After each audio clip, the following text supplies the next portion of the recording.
Bharat 140 Su-57 रूस से खरीदने पर विचार कर रहा है। इस खबर को आए मुश्किल से 3 दिन नहीं हुए कि अमेरिका ने पूरी ताकत झोंक दी है इस डील को रोकने के लिए। इतना ही नहीं, डील को रोकने के साथ साथ अपने F-35 लड़ाकू विमान का काउंटर ऑफर भी पेश कर दिया है। जी हां, आप खुद अपनी स्क्रीन पर देख सकते हैं।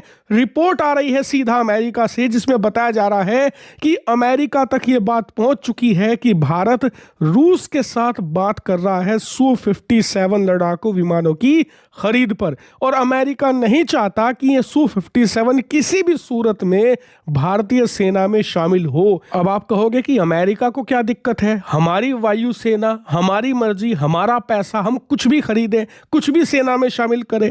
तो देखिए, इसके लिए आपको अमेरिका की 2 समस्याओं को समझना पड़ेगा। दरअसल पहला दर्द अमेरिका को यह है कि उसे भारत को अपने साथ रखना है, क्योंकि कल को अगर चीन के साथ भिड़ंत हो जाती है तो अमेरिका अकेले संभाल नहीं पाएगा चाइना को, क्योंकि आज की तारीख में चाइना इतना बड़ा हो गया है कि अमेरिका को अकेले कंटेन करना असंभव होगा। ऐसे में भारत जैसा साथी उसे चाहिए जो मजबूती से उसके साथ खड़ा हो। लेकिन अगर भारतीय वायुसेना में लगातार ऐसे सिस्टम, ऐसे हथियार शामिल होंगे जो कि उसके बिल्कुल विपरीत है, तो ऐसे में वो भारतीय वायुसेना, नौसेना, थल सेना, इनमें से किसी के भी साथ मिलकर काम नहीं कर पाएगा। उसे ऐसे हथियार चाहिए जो अमेरिकी हथियारों को कॉम्प्लीमेंट कर सके, उनके साथ मिलकर काम करे। लेकिन आप जानते ही हैं कि आज से नहीं, पिछले 80 सालों से अमेरिका और रूस दोनों एक दूसरे के धुर विरोधी हैं।